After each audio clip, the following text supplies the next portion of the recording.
Bismillahirrahmanirrahim. Perkenalkan, nama saya Andi Muhammad Agung dari Fakultas Ilmu Politik dan Hukum Program Studi Ilmu Hukum. Pada kesempatan kali ini saya akan membahas salah satu ideologi dan membandingkan dengan ideologi Pancasila serta menyebutkan beberapa kekurangan dan kelebihan ideologi tersebut.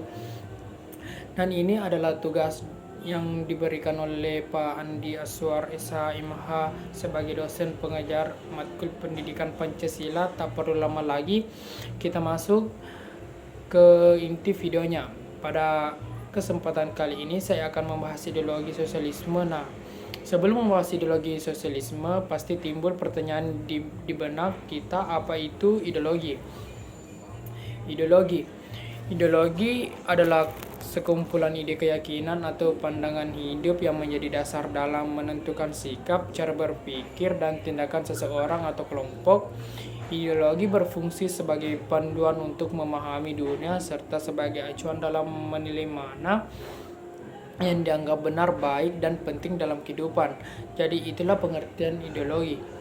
Ideologi sosialisme adalah sistem pemikiran politik ekonomi yang menekankan pada pemerataan kesejahteraan dan pemilikan bersama atas alat-alat produksi seperti tanah, pabrik, dan sumber daya alam.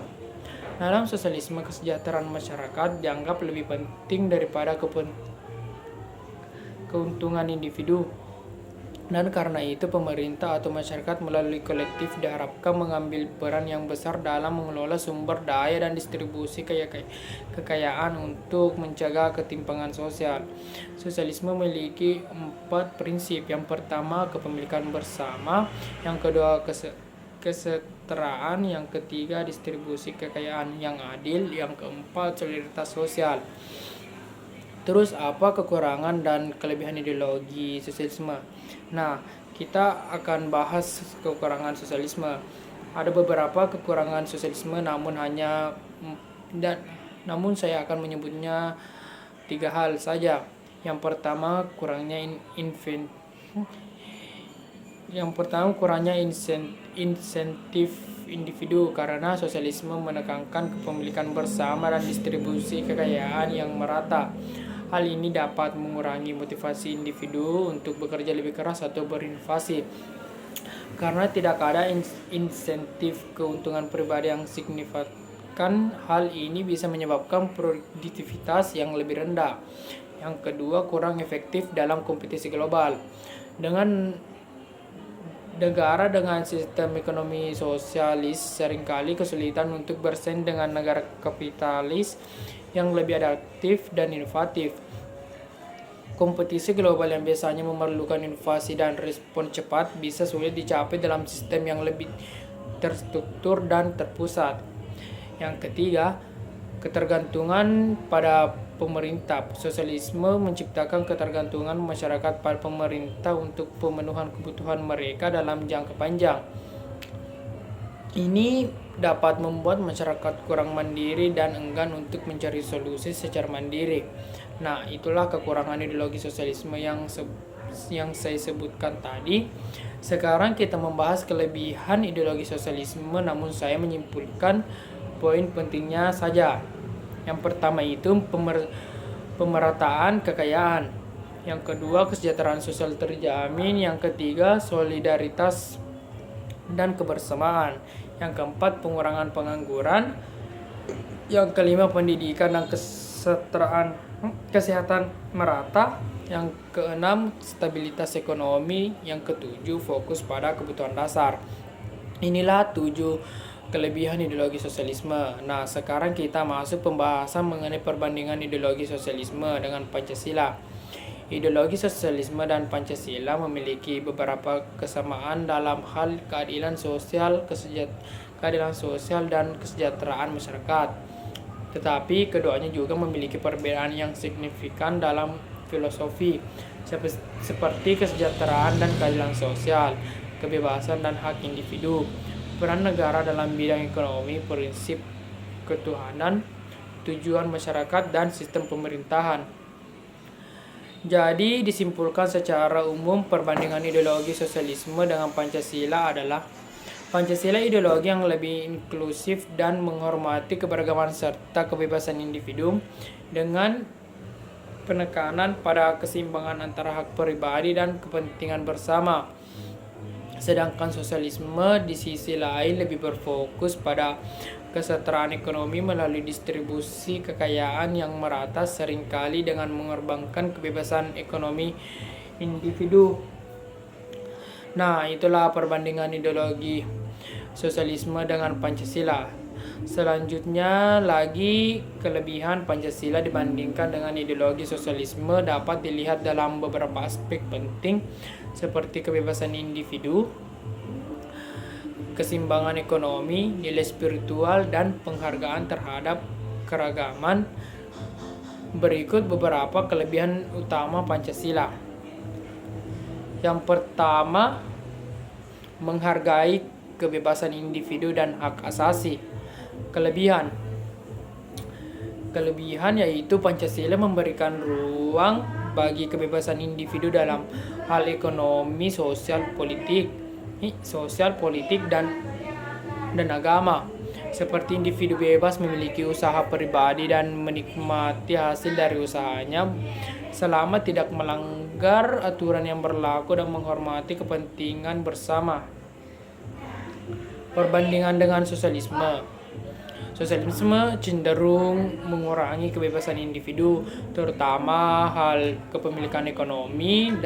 Demi kesetaraan ini seringkali membuat kebebasan ekonomi individu terbatas karena negara memiliki kendali atas alat produksi. Yang kedua, mengutamakan nilai spiritual dan agama. Kelebihan Pancasila didasarkan pada ketuhanan yang Maha Esa yang memberikan ruang bagi peran agama dalam kehidupan masyarakat dan negara. Hal ini menjadikan Pancasila lebih cocok dengan karakter masyarakat Indonesia yang religius dan menghormati nilai-nilai keagamaan. Perbandingan dengan sosialisme. Beberapa bentuk sosialisme, terutama komunisme, cenderung meminimalkan atau bahkan menolak peran agama. Pancasila menjadikan agama sebagai landasan moral yang memperkuat ikatan sosial dan nilai etika dalam masyarakat. Yang ketiga, keseimbangan antara kepentingan pribadi dan kepentingan bersama. Kelebihannya, Pancasila tidak hanya memperjuangkan kesejahteraan kolektif, tetapi juga menghargai kepentingan pribadi, menciptakan keseimbangan yang lebih ideal. Sistem ekonomi Pancasila mendukung prinsip-prinsip kekeluargaan, gotong royong, dan kerjasama tanpa harus menghilangkan hak milik pribadi. Perbandingan dengan sosialisme. Sosialisme lebih berfokus kepada kepentingan bersama, terkadang mengorbankan kepentingan individu untuk pemerataan dalam sistem ekonomi sosialis. Kepemilikan pribadi atau sumber daya dan alat produksi seringkali tidak diperbolehkan. Yang keempat, menghargai keberagaman dan persatuan. Kelebihannya yaitu Pancasila mengakui dan menghormati keberagaman budaya, suku, dan agama di Indonesia, menjadikannya ideologi yang mengedepankan persatuan sila ketiga yang dimana persatuan Indonesia. Pancasila juga mengajarkan toleransi dan gotong royong sebagai prinsip penting untuk menjaga keharmonisan. Perbandingan sosialisme. Sosialisme cenderung memiliki pendekatan yang seragam untuk seluruh masyarakat, yang sedalam beberapa kasus bisa mengabaikan keragaman dan identitas budaya lokal. Yang kelima, sistem pemerintahan yang demokratis.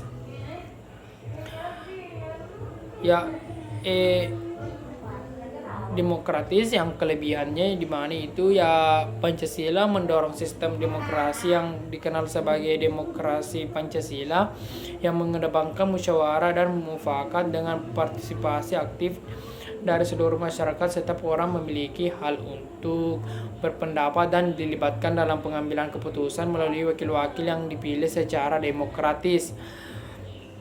Perbandingan dengan sosialisme. Sosialisme seringkali mengarah pada pemerintah terpusat dengan kontrol yang lebih besar oleh negara. Ini dapat mengurangi partisipasi langsung masyarakat dalam pengambilan keputusan karena keputusan biasanya ditentukan oleh badan negara atau partai. Yang keenam, lebih fleksibel dan adaptif. Kelebihannya yaitu Pancasila merupakan ideologi terbuka yang bisa menyesuaikan dengan perubahan zaman tanpa harus mengubah prinsip dasarnya. Nilai-nilai Pancasila dapat diterapkan dengan cara fleksibel, menyesuaikan kebutuhan dan tantangan masyarakat Indonesia di berbagai kondisi. Perbandingan dengan sosialisme. Sosialisme seringkali memiliki prinsip-prinsip yang kaku, terutama dalam hal distribusi kekayaan dan peran negara, sehingga sulit beradaptasi dengan kebutuhan masyarakat yang dinamis atau perubahan global. Perubahan global. Yang ketujuh, menekankan keadilan yang beradab. Kelebihannya yaitu Pancasila menekankan keadilan yang adil dan beradab seperti tercantum dalam sila kedua, kemanusiaan yang adil dan beradab yang menempatkan kemanusiaan dan moralitas sebagai dasar keadilan. Ini berarti keadilan dicapai bukan hanya dalam bentuk materi tetapi juga menghormati hak asasi dan martabat manusia. Perbandingan Sosialisme menekankan pemerataan ekonomi, tetapi aspek kemanusiaan yang beradab seringkali tidak menjadi fokus utama sehingga dalam beberapa kasus keadilan ekonomi bisa dipaksakan tanpa memperhatikan kebebasan individu. Itu saja yang saya jelaskan. Kesimpulannya yaitu Pancasila memiliki kelebihan utama dalam menghargai kebebasan individu, fleksibilitas, dan nilai spiritual serta kemanusiaan yang membuatnya cocok bagi negara dengan masyarakat yang beragam seperti Indonesia. Ideologi ini tidak hanya berfokus pada aspek ekonomi, tetapi juga aspek sosial, budaya, dan spiritual dengan tujuan membangun masyarakat yang seimbang, harmonis, dan adil.